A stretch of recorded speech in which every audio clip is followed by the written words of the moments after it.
Yes, ready. 90 watts per minute. Start. यह एक तथ्य है कि जनहित याचिकाओं के रूप में तमाम वे मामले जो उच्चतम न्यायालय अथवा उच्च न्यायालय पहुंच रहे हैं, जो मूल रूप से कार्यपालिका अथवा विधायिका के अधिकार क्षेत्र में आते हैं और उन्हें ही प्राथमिकता के आधार पर सुलझाने चाहिए। बात चाहे पुलिस सुधारों की हो अथवा राजनीतिक या फिर चुनाव संबंधी सुधारों की, इन मामलों में यदि कार्यपालिका और विधायिका ने सक्रियता दिखाई होती तो न्यायपालिका को दखल देने की जरूरत क्यों पड़ती? आखिर क्या कारण है कि सभी राजनीतिक दल पुलिस सुधारों की कोरी चर्चा करने तक सीमित हैं?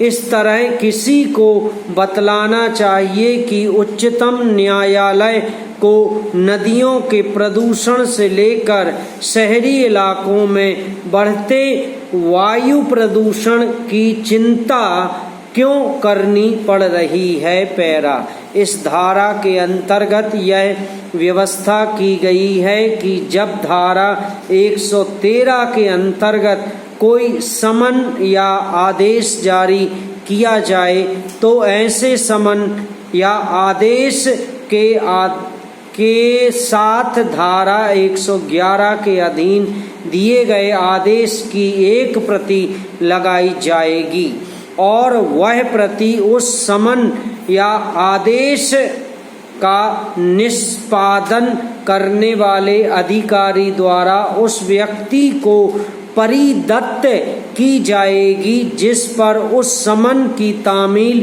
की गई हो या जिसे उस वारंट के अधीन अभियुक्त को गिरफ्तार किया गया हो। वहाँ पर यह उल्लेखनीय है कि आदेश की प्रति तब भेजी जानी आवश्यक है जब धारा 111 के अंतर्गत कोई आदेश पारित किया गया हो। जहाँ ऐसा कोई आदेश ही न हो वहाँ पर ऐसी प्रति भेजे जाने का कोई प्रश्न नहीं उठता है।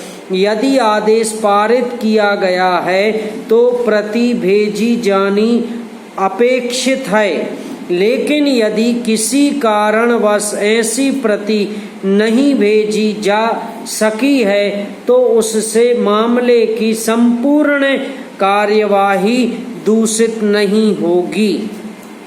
इस कमी को दूर किया जा सकता है। फिर भी यदि शांति भंग की आशंका मिट जाती है तो इस धारा की अनुपालना भी आवश्यक नहीं रह जाती है।